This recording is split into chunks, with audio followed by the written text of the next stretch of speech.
Do what you really enjoy. For me, coming from Goldman Sachs to Uber was a salary drop.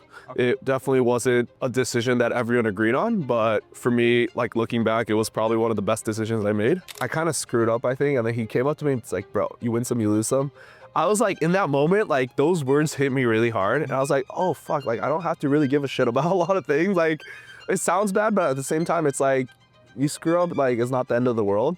So there's no right way to live, and a lot of people, especially nowadays, tend to forget that. And there's so many jobs out there that like, don't stress yourself about it and just talk to a lot of people, because there's really like, the world's big, man. Bevor dieses exklusive Interview heute startet, möchte ich euch noch etwas auf den Weg mitgeben. Unser Interviewgast heute besucht gerade eine der besten Universitäten der Welt, wenn es um Sachen Wirtschaft geht. Er ist nämlich MBA-Student der Wharton School. Auf viele Statistiken ist er sogar Nummer 1 der Welt im Bereich Business. Elon Musk, Warren Buffett, aber auch Donald Trump waren an dieser Universität. Bei diesem MBA ist es so, dass man meistens bereits einige Jahre Berufserfahrung hinter sich hat. Und so war unser Interviewgast heute davor bereits bei Goldman Sachs und auch bei Uber. Wir sprechen heute nicht nur über seinen Weg, was ihr für euch persönlich davon mitnehmen könnt, sondern auch über die größten Learnings, die er machen konnte. Und er gibt uns sogar noch gewisse Tipps für unsere eigene Karriere mit auf den Weg. Besonders für jüngere Menschen, die gerade vielleicht nicht ganz so wissen, was hingehen soll, ist dieses Video von enormem Vorteil. Aber auch für die anderen Leute bringt dieses Interview ein enormer Vorteil. Ich habe für euch extra diesen Interviewpartner organisiert und im Gegenzug würde es mich besonders freuen, wenn ihr ein Like, ein Abo, aber auch einen Kommentar da lasst, weil das hilft dem Algorithmus, dieses Video an viele Menschen auszutragen. Deshalb Film ab. For those in the audience who don't know you yet, Yeah. could you briefly introduce yourself the way you would? Okay. Do you want me to talk about my career as well or no? Yeah, later on I will Okay. ask the questions. Oh, cool. Yeah, so I'm Rin. I'm currently in Philly with these guys. I go to Wharton, so I just started. Well, my classes are starting tomorrow. So I'm from Japan, and I also grew up in California for a bit. Yeah. Before Wharton, you already built a professional career. What were your roles and which important lessons did you take from your work for life? Ooh, that's a lot. So I graduated. After graduation, I went to school in the U.S. And then I started my job as a trader at Goldman Sachs in Japan. So I traded equities. My position was called program trader. We trade pretty much baskets of stocks. And then I quickly moved on to tech. So my recent job was 6 years at Uber in Japan. So I was kind of helping launch Uber Eats in Tokyo. So that was pretty fun. It was pretty cool. Main takeaways, I'd say like, there's a lot, but like the biggest one that I tell my viewers a lot is, do what you really enjoy. For me, coming from Goldman Sachs to Uber was a salary drop. It definitely wasn't a decision that everyone agreed on, but for me, like looking back, it was probably one of the best decisions I made. And yeah, I enjoy what I do, and I really recommend that to people who don't like their jobs as much. So we have also many German-speaking viewers. Yep. And in Germany, it's the big thing that Goldman Sachs is a big company. Almost everybody that's interested in finance, they want to go into Goldman Sachs. What would you say? How was the feeling inside? Were the people that you met there really that smart, how everybody talks about? Yeah. Oh, okay. They are smart. I would say smart's a very difficult word. I feel like you can be smart in many different ways. I feel like in finance, especially in Japan, people have a lot of grit. I think it's a finance thing where, you might not be the smartest one in the classroom, but you get things done. And you can really tell by people in the trading floor, especially for me when I was on the trading floor, you gotta, be on top of everything you're doing. So yeah, no, it was definitely a challenging environment, and I did enjoy that. But it does come with some downsides where it's probably not a type of environment you want to live in for like 10, 20 years. Yeah, it's a lot of grind, and also, for me, that wasn't what I exceptionally wanted to do. So that's sort of why I left. Sorry, what was the other part of the question? Was that it? Like I had also a following up question on that. Okay, what sure. were like the biggest upsides and downsides when you talk about like there are some downsides if you work that long in like such a big company? It's super technical. So technical is a good thing, but at the same time, if you try to move from trading to another job, it could be hard at times.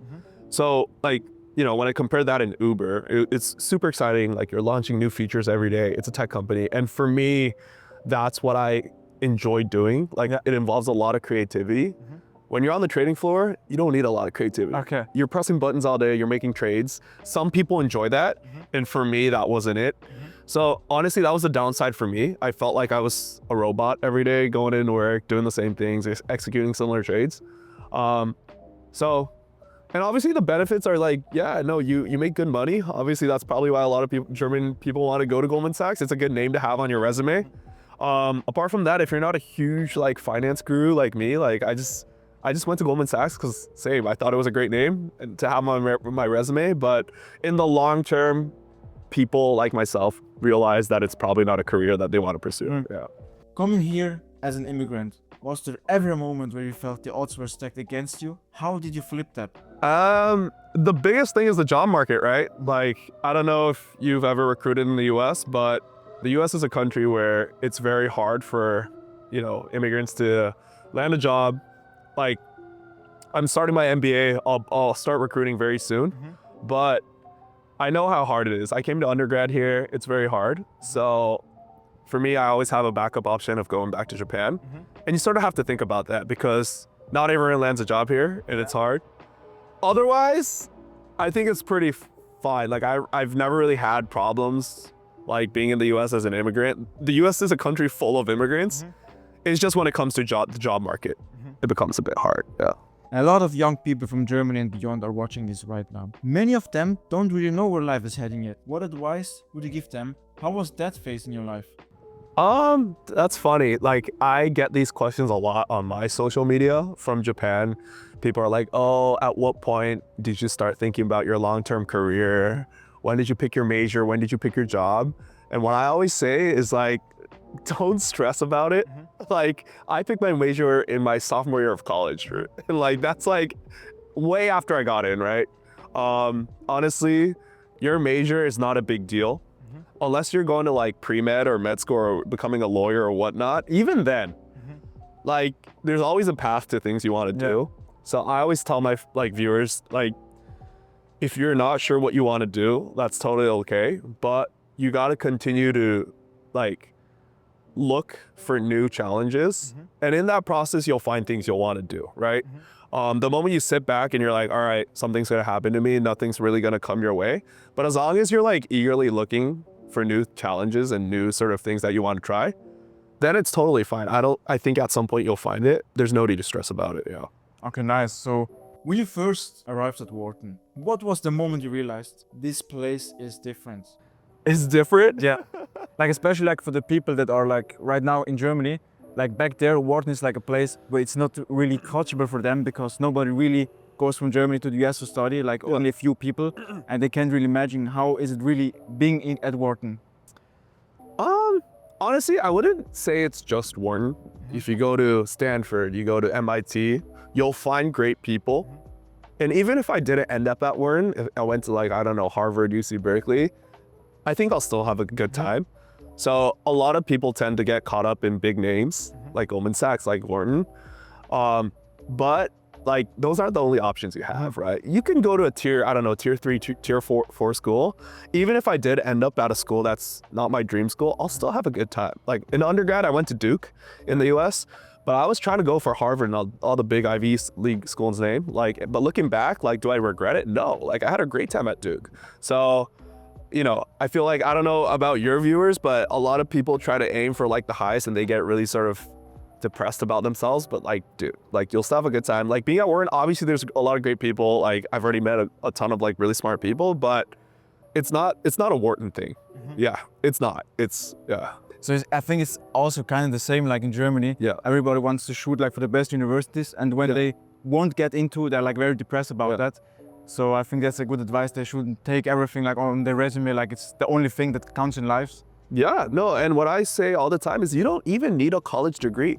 Like nowadays, more and more, like it's kind of ironic that I'm here trying to get my MBA, but you don't need a degree. Like there's so many entrepreneurs, so many smart people out there that don't go the typical education system. And I think that's totally fine. If you know what you want to do and you have the expertise and you have the confidence to do it, I always tell my followers, just do it. Like, why not? Like you don't need a Wharton MBA to start your own company to do what you love, so yeah. So if your Wharton MBA was a product and you had to sell it, what's the one feature you'd highlight as truly life-changing? Oh man, you're asking me this way too early in the program because I've only been here for 2 weeks. But that's hard. If it was a product, what feature, right? I honestly, there might be a couple. Like, I'd say the student body being big is definitely a feature that a lot of schools don't have. Like, we have 850 to 900 people in this school. It might sound superficial, but to me, it was a big reason why I chose Wharton. MIT has like 400. Stanford has less. But I went to an undergrad where the student body was really big. Having a big student population, not only is there like a really expansive network of people you can keep in touch with, like the Wharton family, but also like the number of professional groups, social groups on campus, and the amount of focus there is on the graduate program is like incomparable. Like, if you look at a normal college and there's undergrad and grad students, the undergrad population's so much bigger, and they put all their resources in undergrad. Whereas you look at Wharton, like, our graduate population is huge. Like, we put all the graduate schools together, it's bigger than the undergrad population. So that's one thing that I would say is very different from other MBAs. And you can tell people really care about the Wharton program, so yeah. Okay, so the next question is a little bit raw, let's say. If you had to put a dollar price tag on your MBA, how much is it worth to you and why? Oh my God, dude. Like, my tuition. Tuition, I know what you're saying, but like, if I were to, so I gotta sell it to somebody for like, oh man, I don't know. It's way too early, because for me, a lot of it's in retrospect. I look back and say, oh, that was really worth my time. Do I need an MBA? I don't. I'm in tech. I'm not in consulting. I'm not in a position where someone was like, you need to get an MBA to, you know, go up the ladder, but which is why compared to a lot of other people, it might not have be priced as high. Let's just say, dude, dollar price is hard, man. Let's just say around my tuition, maybe a bit, honestly, maybe a bit lower, just because I don't necessarily need it. But I'm here because I'm really, do you want the reason why I'm getting a MBA at Wharton? It's because, you know, I was working in tech for 6 years, and I was like, all right, I sort of can see myself, you know, becoming a VP MD, sort of going up the ladder. Is this the route I want to go to? And I couldn't confidently say yes about myself, which is why I sort of wanted to come here to see what kind of opportunities there were. I'll probably stay in tech or maybe do the entrepreneurship route, but it's a really good 2 years to really sort of rethink that and talk with people who have sort of different career paths. So when you think about your future, what is your expectation of yourself? Where do you wish to be? okay, so this won't fully answer that question, but what I say often is I don't have long-term goals. When interviewers ask me, what's your dream in the next 5-10 years? I honestly tell them I don't have a long-term goal. And I think that's one way to think about life. For me, if I set high expectations for myself, a lot of people are like, I'm gonna make my first million in the first X years. You know, they talk about your net worth and stuff. I don't give a shit. Like, I really don't. For me, it's not about the money, it's about how I live, which is sort of why I left Goldman Sachs. So even like 3 years down the line, if someone were to be like, yo, what do you want to be doing 3 years later? I'm gonna be like, bro, I don't even know. And I think that for me, living life that way is so much more happier, because you don't have expectations. You're not gonna let yourself down. But at the same time, I know I'm gonna work hard on myself regardless. I think goals are for people, mainly for people who can't work hard without a goal. For me, I don't want to set a certain boundary and try to hit that. I want to like surpass it. So long term, but I don't know, man. I want to be able to, what I say often is more about the way of living. I want to be able to live wherever I want, whenever. That would be the ideal scenario. That's sort of why I do social media. That's sort of why I'm thinking about, you know, one day starting my own company. I probably don't want to work a 9-to-5 for the rest of my life. So for me, I have an ideal of how I want to live, but what exactly I want to do to get there, I don't know, and I won't care. And I think it's a very good advice also for the younger people, because sometimes they just think, oh, what I want to do in 10 years or 20 years, but they forget to stay in the moment and to also enjoy the moment right now. So yeah, no, like, to be like very honest, I think a lot of people, like, especially students who are applying to college, you guys did that. You guys apply to college, you guys are gonna probably go work, right? For your first job, second job, they're always gonna ask you, why did you go to this college? Like, why did you choose our company? Honestly, like, people, most of it's bullshit, you know? Like, you look back and you're like, oh, I chose that college probably because I did this and like I chose this major. It was a great school because it led me here. That's all in hindsight, right?